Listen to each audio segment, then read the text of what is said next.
just some house cleaning. So after this speaker, we'll have cocktails and hors d'oeuvres outside the doors. So our next speaker is Create Marketing Engineers Love. So Rebecca Geier, CEO and co-founder of True Marketing, is based out of Austin, Texas. She has over 20 years of global marketing experience, primarily in the B2B science, engineering, and technology fields. She and the True crew are passionate believers in taking a smart, integrated marketing approach to effectively compel technical audience to take action. And no marketing plan is complete without clear, measurable objectives and a mechanism to report and tweak along the way. So I'd like to welcome Rebecca Geier up to the stage. Thank you.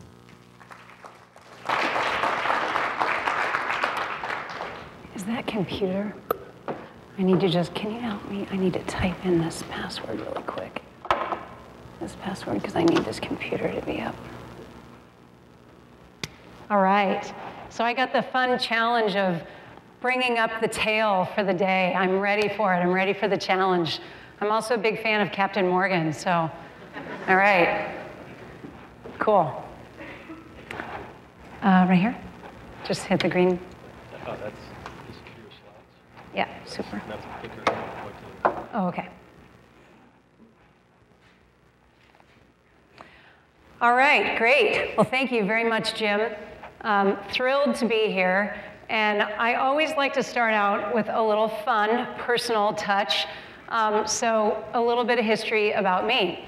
I actually was born right here in the Windy City a number of decades ago. I'll leave it at that. My father was a United Airlines pilot after the military, so we made our way to San Francisco. After a number of years in California, my Texan parents thought, we've got to get out of this crazy state with these crazy people, but I can still save a couple of my children. We went back to Texas, and then I totally freaked them out and went to the other coast. But I did make my way back to Texas after college. Spent a number of years at a company called National Instruments. Who's familiar with NI? All right, there's a good brand. I felt like the wallpaper there. I was there for about 14 years. This is actually a picture of me and Dr. Truchard, the co-founder and CEO, doing the symbolic opening of the NASDAQ market, because of course there's no opening of that market. Someone clicks a button and it's on. So I was there a number of years. Absolutely fantastic experience, and I feel like so much of what I learned and what I practice today, of course, was built in my beliefs and the values, a lot of what Rich talked about, but in particular, the methodology of how to do marketing specifically to engineers and scientists. And I just have so much loyalty to NI, and they were huge advocates for me and my business partner when we decided to, over many workouts and many happy hours drinking Captain Morgan and many other things, to leave National Instruments in 2008 and start our marketing agency, True Marketing. And it's interesting because, so I come from very much from a corporate communications, investor relations, thinking about your stakeholders, and very much with a value on brand, everything that Rich talked about. And so when we started True, I almost immediately started thinking about mottos and values, and it's not, it's very rooted, our company name, in that value. Our motto is actually trust drives results. And one of the last things I was doing at NI was a global leadership communications training around leadership communication and building trust with people. And we all know in our personal relationships, in the 5 to 6 brands that Rich talked about, that we in our lifetimes are loyal to, we trust them. They always are consistent, they're differentiated, all the things that Rich talked about in that triangle. And so that's really important to us. The other thing that we spent a lot of time on, we really try to model good behavior of marketing, is having a very clear position. So we ended up on the cover of the Wall Street Journal a couple of years after we started True, because someone brought up Lehman Brothers earlier. We actually started True about 6 months before Lehman Brothers declared bankruptcy. Note to self, Don't start a company 6 months before the global economy goes in the tank. Thank God we didn't know what we didn't know, and we were already too far in. But the reason why we ended up on the Wall Street Journal was because of something I like to say no to grow. And in reality, what you need to do in your positioning and in your focus, and this is in anything that you're doing, in particular in marketing, because we can get so distracted, is you gotta, and it's true, we turn business away. Hospitals called us, nonprofits called us, companies that didn't have anything to do with engineering, and we said no. Because every engineering company that we work with builds our credibility for the next engineering company that comes to us and says, hey, we need help with marketing. If they come to our website and they see hospitals and nonprofits and other things, we're not gonna have that credibility. So again, we really try to model that behavior. Having my own company allows me to spend more time with my kids. I have a daughter who's, anyone a Razorback? Woohoo! All right, we got one.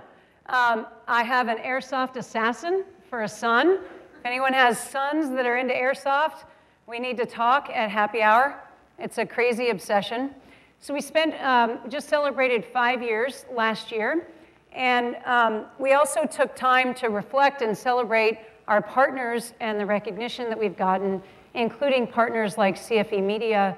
And we're so happy to be here today. I am, and the whole team that's behind me that helped me with this presentation, but in particular our customers. So now let's dive in. Enough about me and enough about True. So my presentation is create marketing that engineers love. Of course, that's an oxymoron. And we have Dilbert to help us remember what engineers think about marketing. Here, Dilbert has a colleague who says, I really want to go into engineering, and he says, well, if you want to do that, you need like double the size of your brain. And he says, okay, well, forget that, maybe I'll go into marketing. And Dilbert says, oh yeah, that's good, that's just liquor and guessing. See, here we're at a marketing seminar, Captain Morgan's already come up. So we're being consistent with this. Of course, we know that it's actually a very methodical process. And all the examples that you heard today from the speakers back that up. All right, who's on Twitter? Anyone active on Twitter? All right, get your laptops, get your iPads or your tablets, your phones, get your Twitter account out. And I want to do a little polling today. So the first thing, if you would, use this unique hashtag that I developed, CFE True. And I want you guys to tweet using this hashtag, what words would you use to describe our technical target audience?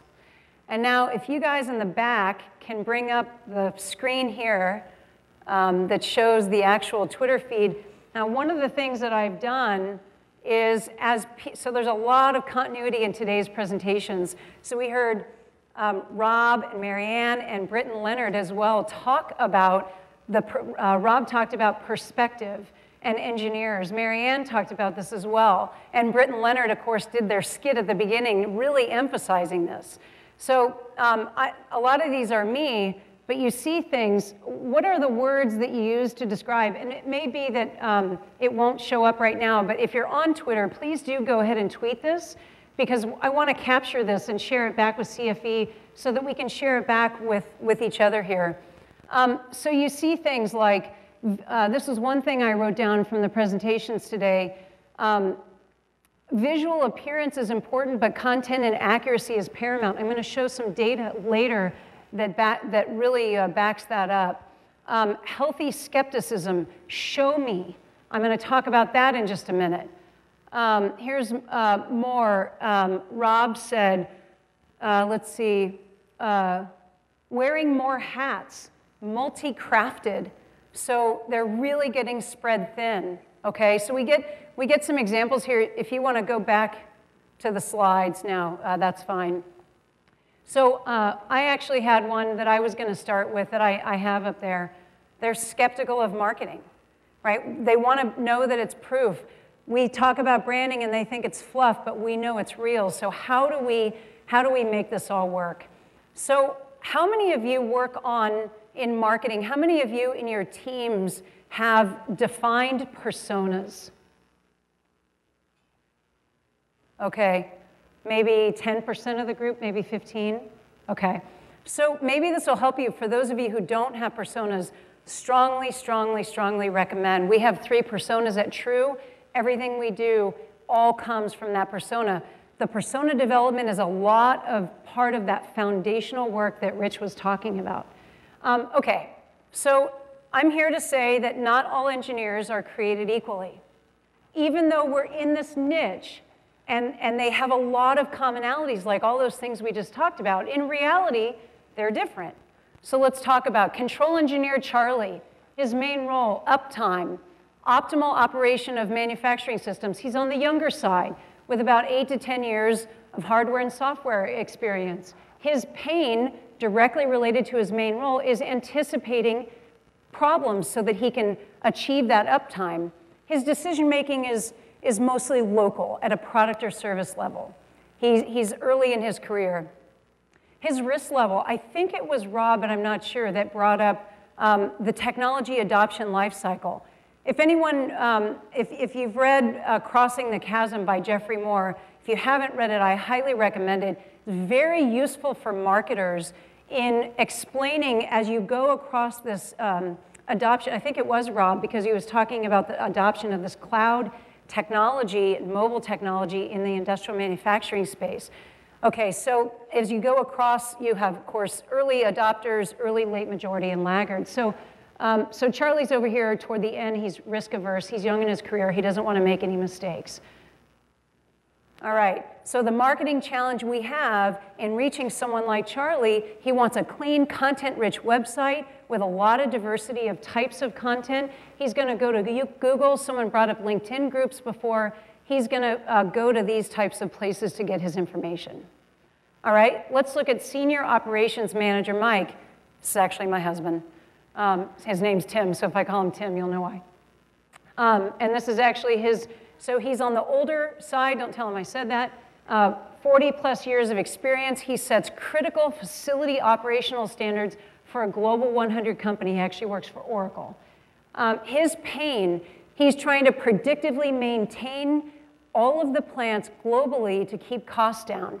And his decision making, he's late in his career, he's been around the block a bunch of times. All the plant managers around the country, around the world, when they get to an issue that they can't manage, it goes back up to Mike. They call him. He's been around the block, so he's willing to take more risks. Our marketing challenge, this is another thing that I think Rob talked about. So a lot of synergy between these talks today. Show it's technically field proven. I've had so many talks over happy hours and Captain Morgan and other things with my husband. I'm constantly picking his brain. And he will see through anything that is not authentic and expert. So he really wants to know that it's technically field proven. This is his quote. Tell Mike, Tim, tell me about Google. Do you use Google? And he was like, of course I use Google. And again, look at his age. Of course I use Google. How will you search on Google? How many pages will you go? And this is before CFE and True did some research that I'll share with you in just a minute. His quote was, I will be relentless on Google. I will search, and I will search, and I will search until I find what I need. Our marketing challenge then, I talked about the sources, Google, vendor websites. Tim actually loves plant engineering and also engineering specifier consulting, the third property.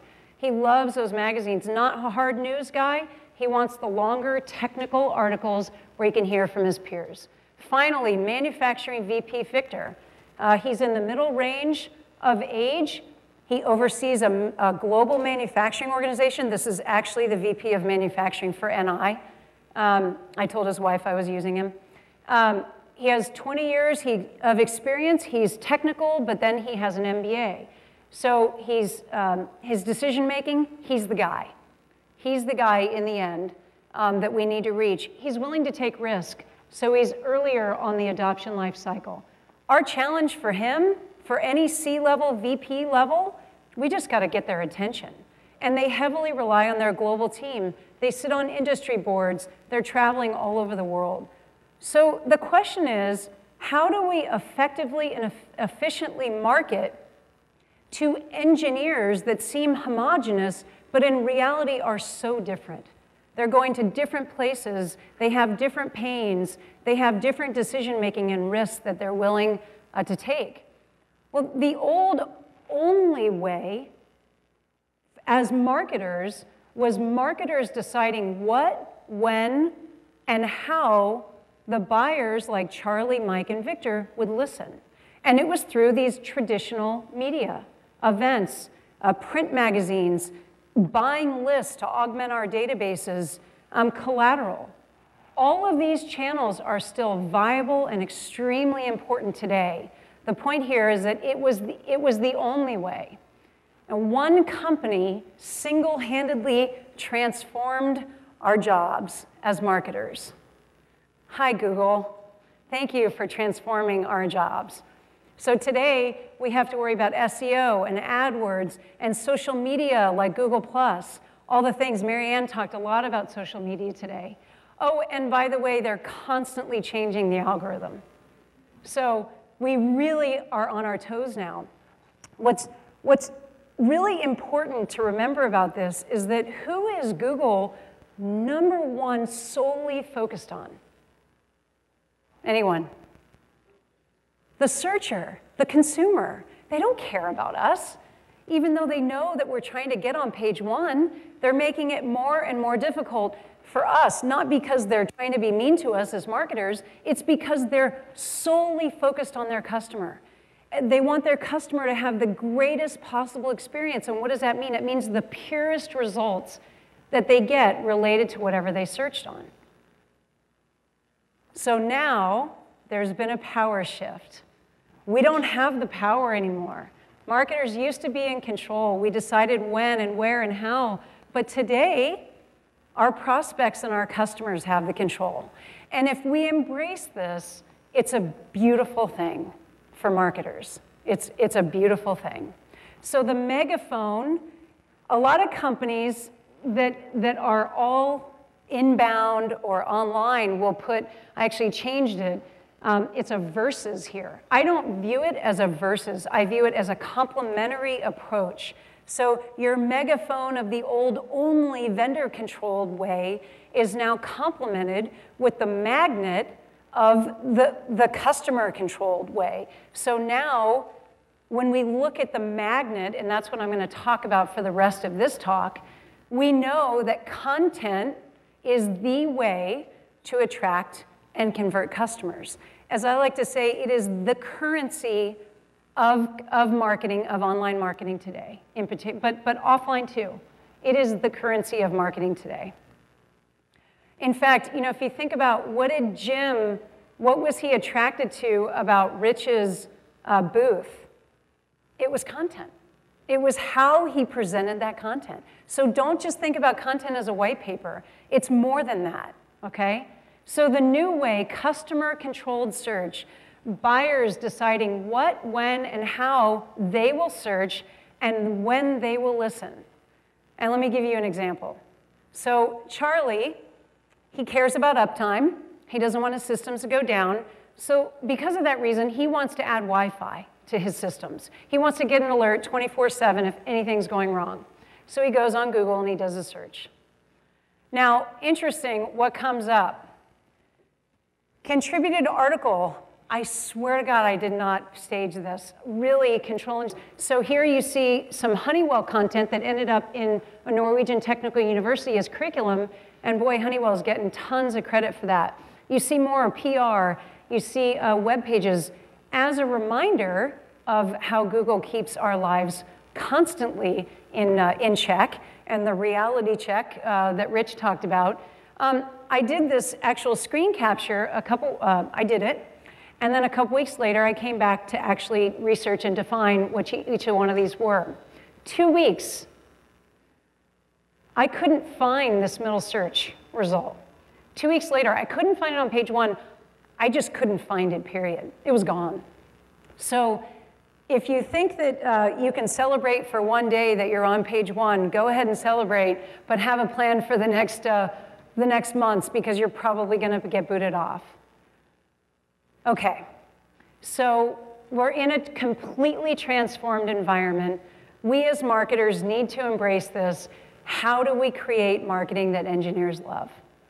The first thing, we need to be generous. We need to be generous to get found, and I mean generous with content. David Meerman Scott says, instead of one-way interruption, web marketing is about delivering useful content at just the precise moment a buyer needs it. He's a real thought leader. Definitely put him on your reading list. Seth Godin goes on to say, if you're not being generous with your content, he's coined the term the generosity economy, you will not only become obscure, but you may disappear. Rich, again, talked about an example where someone ignored their brand for a few years, and they were gone. So really, and I actually was speaking down at University of Texas in Austin just last week at the Moody School of Communications with a group of senior PR strategy students. And I asked them, why do you think Seth Godin said this? And one of the first students got it right, because if you're not being generous, your competitors are. And they will be there when control engineer Charlie searches on adding Wi-Fi to process control systems. If you're not there, if you're not developing content that goes into the media, that goes on your web pages, that you're sharing with your partners like academia and analysts and other corporate partners, you will become obscure and you will disappear. We see marketing budgets putting more and more dollars toward content marketing. And so this is one of the first pieces of data I want to share with you from a study that CFE, Media and True Marketing just did. We'll be launching it very soon. So it went to, actually it went to thousands. We had about 700 respondents, mostly self-qualifying in R&D and engineering, some in management. We asked the question, you are more likely to do business with a company that regularly produces new and current content. Nearly 75% agreed or strongly agreed with that statement. So to say that engineers don't care about content, they absolutely do. They are constantly looking for content to educate themselves and to learn how to do things better, faster, and cheaper in their jobs. So let me give you a few tips on getting found with your content. The very first thing, let me see a show of hands, if you just philosophically believe that you're generous in your company and with your marketing teams with content. Okay, so 1, 2, 3, keep your hands up if you would, go really high. All right, so I count 15, I'll be kind and say 15. Okay, and this is not uncommon. Okay, this is not uncommon. Are you generous? Okay, you can put your hand down. Agree to be generous. The second is create a content plan and make sure that repurposing is paramount in your content plan. I like to say, treat your content like a product. I actually tweeted this the other day and I got someone really wound up, one of my friends in the media, and we got offline and emailed and I explained, but it was good. It got him thinking. So let me give an example. This is a customer of ours who's in the Wi-Fi space, actually not in the control area. But they are in, their North American headquarters are in California, but the parent company is in Japan. One of their technical R&D experts wrote a very detailed technical article that was published in Japanese in Nikkei Electronics. We got that content, we got it translated into English, and we pitched it to EDN. It was published there. We took the core content of that, modified, not to in any way violate our agreements with EDN, modified the core content, added to it, turned it into a white paper, and put a lead form in front of it. So now we've gotten prominent PR coverage in 2 of the leading magazines in 2 continents, 2 of the largest economies in the world, and we're generating leads off of the same core content.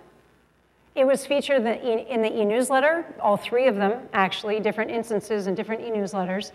The engineers in California are taking, again, the core content, turning it into a technical presentation that they'll be presenting at Freescale Technology Forum in Dallas in a few weeks. It was turned into multiple blog posts and amplified via social media all the way through. When you have trained technical engineers who trained in writing, hopefully, who are writing this content for you, it's very difficult. The number one reason, the number one challenge that companies state that they have in developing content is bandwidth. Getting buy-in, getting engineers to take the time. So when they do, it behooves us in marketing to make sure that we leverage it as much as we possibly can. And that instills trust back in with the engineers to continue to give us content, because they know that we're going to take it and we're going to get everything we possibly can out of that effort by that person. Think keywords. And I don't mean keywords related necessarily to your product specs. And this is where, as marketers, we got to push back. Think of what Charlie searched on, adding Wi-Fi to process control systems. Be the advocate as the marketer for your customer. What's your customer going to search on that's going to get you found? And make sure that those keywords are those are your oceanfront property for your metadata when you go to promote that online. Amplify. Use the wire. Have a consistent news program and be putting your news out there, and use the wire. I get comments from people all the time that, well, how much is the wire? And I don't know, are we going to get anything out of that? Think of it very foundationally as amplification, and then think beyond it. The wire is not the way necessarily to get to your core media. Core media, you have to have relationships and be talking to them every week. The wire is a great tool for amplification. Okay, so then measurement. I want to talk at this point, and I'm going to continue to talk through the rest of these steps about marketing automation. So here at the stage of getting found, how do we measure and how do we use automation? We're a partner of a software company out of Boston called HubSpot, but I'm not here to talk about HubSpot. I'm here to talk philosophically about marketing automation. So many of you might use Marketo, Eloqua. We use Eloqua at NI. We have customers that use Marketo. So you're going to see me use examples from HubSpot, but any of the packages that I just mentioned or others have probably everything that you'll see here, probably in some cases even more. So getting found, measuring how to get found. This is a great example. There's a feature in HubSpot called Page Performance. You can go to it and you can search by just your blogs, all your web pages, by certain time frames, and you can start to see what pages are bringing in the most traffic. And then you can go make sure on those pages, do I have really clear calls to action along the funnel? Free calls to action, gated, or having lead forms in front of them. Make sure that you're getting the most possible return out of these pages that are driving the majority of your traffic. Then go look at the very bottom and see the pages that are doing really poorly and go fix them and see if you can't get improvement over time. You can use marketing automation at the Get Found stage to schedule all your media, all your social media, and monitor that. And make sure that and scheduling and making sure that your social media is being active and managed. Of course, you can be tracking your blog. Now, there's different tools that can do all of these things too. Of course, you can do this in Google Analytics, WordPress, others. What you'll see through the presentation, to create marketing that engineers love, I'm here today to tell you that you'd have a hard time convincing me that it won't require using some sort of marketing automation to do it right. And I'll keep explaining why. But you see the power of just a few tools just at this one stage that you get all in a marketing automation software package, and it serves up, the UI is really nice, and you can really manipulate the data very, very simply. Okay, step 2. Be intentional to drive conversion. So you say, okay, Rebecca, great. We need to be generous. Only 15 of us are being generous right now, so that leaves a lot of you with some homework to go back to your teams and have a little powwow about how you're going to be more generous with your content. But generous with what? We know that Google, and this is just looking at Google, not even looking at Bing or others, it's extremely competitive out there. I actually did the math. I think it's about 4 million searches per minute. And I know there's an engineer out here who's going to check my math. Just in the 6 years I always say NI, since True started, we've seen a 3x increase in the number of searches happening per day or per year. Over 2 trillion searches last year in 2013. So there is an enormous amount of competition. And we see when Charlie searched on adding Wi-Fi to process control systems, we see Hirschman and Honeywell own it. They own it right there. They've got all the content. They're doing it in multiple channels. They own it. So you have to know what you're going to own. But the good news is, and this is remarkable data, so I talked about Senior Operations Manager Mike being relentless on Google. We asked the question in the True and CFE Media survey that'll come out soon. When searching for information on a topic, basically how far will you go before you start your search over or you find what you need? The general public, I think the number is over 80% of the total number of clicks on Google happen on page 1.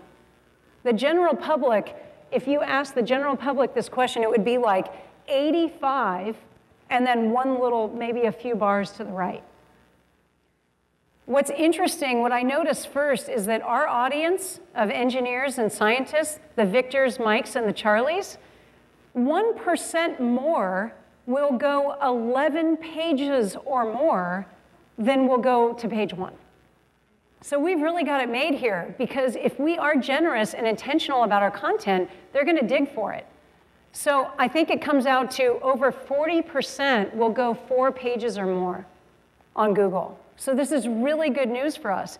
And they care about the quality of content. So a follow-on question, how important or helpful to you are the following aspects of content?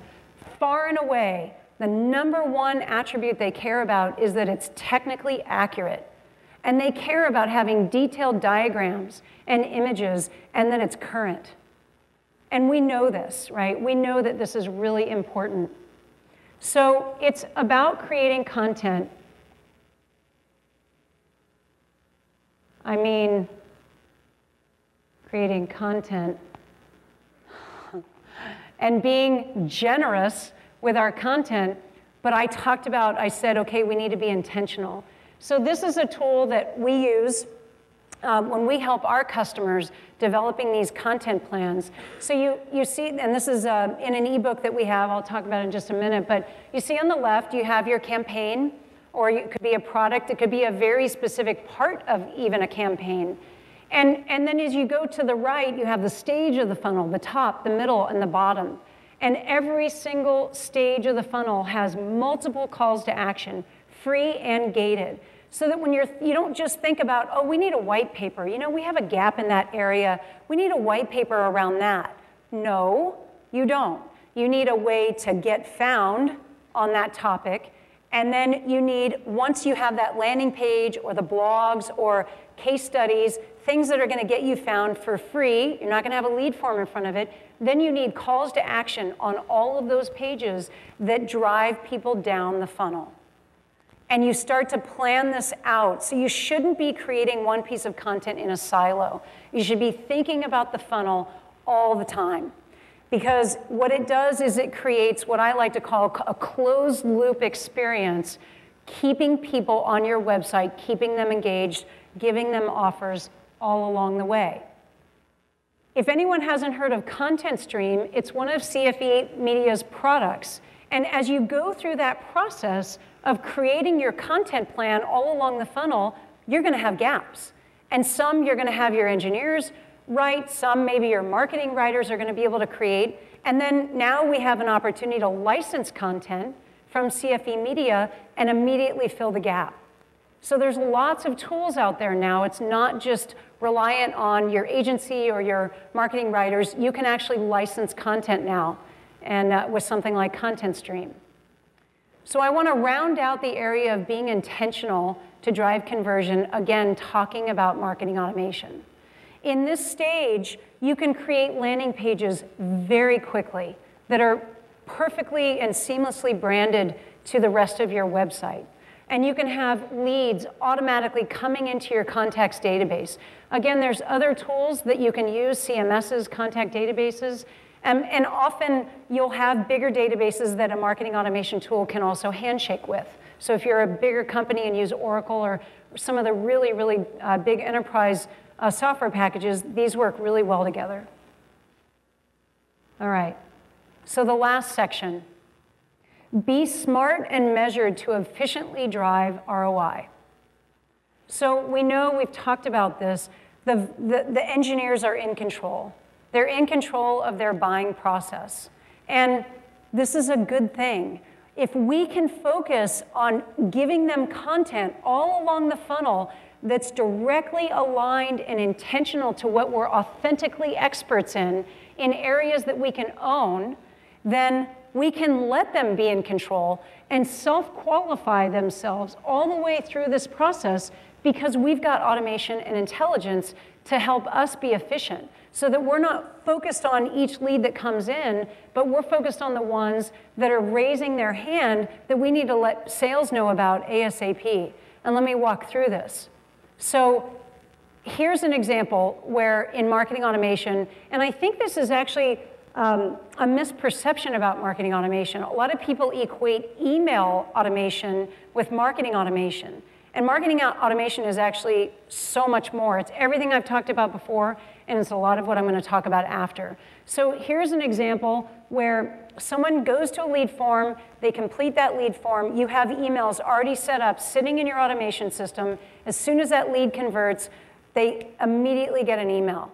And data has shown over and over and over that nurtured leads versus non-nurtured leads, not surprising, have a much greater chance of turning into an opportunity. So we've got to be nurturing. So here's a great example of lead nurturing. This is actually our Smart Marketing for Engineers lead gen. We use our own data all the time to talk to customers about this methodology. You can automatically have leads be added to lists. So if they convert on a particular piece of content, maybe if they convert and they have a particular title, those two things they come together, and through intelligence that you've already set up in automation, they automatically go into a certain persona bucket. You didn't do anything. You just set up the rules, and then as the system is exercised with your leads coming in, they get bucketed on their own. You can have simple ones like this one we have set up. Any lead that it simply equals the form being completed, they get the email field, they get added to our e-newsletter. We don't lift a finger. And I'm telling you guys, we're a small company probably compared to a lot of you guys, and we don't lift a finger with any of this. It's all automated. Another is lead scoring. How many of you have lead scoring set up? Okay, a few, so you guys know about this. Super powerful.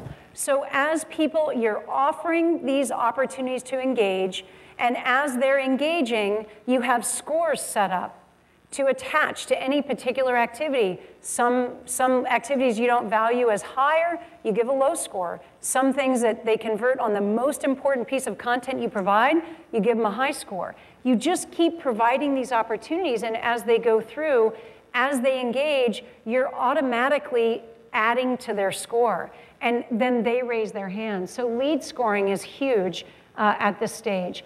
Here's an example of a record that we have in our database, and this person has done all kinds of things. They've converted on all kinds of our content, they've clicked on some emails, they visited all kinds of web pages, and this is like a third of what this person's done in the last 2 months on our site. So we're not bothering them yet. Well, maybe we are now. But the person was on the site. He's doing everything that he wants. And we're using intelligence to then respond accordingly. So through lead intelligence, then you can do handshakes with your CRM, like Salesforce, Oracle, whatever it might be, and send alerts. The salesperson knows the score, can see all the history, and they can be very effective very quickly. And you're being efficient with your time, and the handshake with marketing is completely automated. All right, I want you guys that are on Twitter to go ahead and tweet, what is the biggest benefit for those of you who are on marketing automation software? What do you believe is the biggest, or what do you find to be the biggest benefit from using marketing automation software? And while the users of marketing automation software are tweeting, I'd like to see a show of hands room of those who do not use marketing automation software? Raise them real high so I can see. Okay, so only a few. Super. Yeah, okay, let's do that again. Raise your hand if you do not use marketing automation software. Okay, so maybe about 20. Cool, so somewhere in the middle. Okay, so that's it. It's easy, right? That's how you create marketing that engineers love. You be generous, you be intentional, be smart and measured, and automate, not just in certain parts of the funnel, but all along the funnel. And if you do this, we as marketers have the power. Our customers have the power too. It's okay. We can all have our power in our own ways. That's it. So share one thing that you will do immediately. So tweet that out now. So I'm just giving you guys all kinds of homework to do while we're sitting here. Share one thing that you will immediately do differently to create marketing that engineers love. And if you would use this hashtag CFETrue, and again, go ahead and do that. Take your time even this evening or as you're thinking about it, as you're going back to your offices tomorrow, and let's gather this so I can share it back and we can share it with each other. Or you guys can go to Twitter and do a search on CFETrue and see it for yourself. Lots of resources. We try to model the behavior.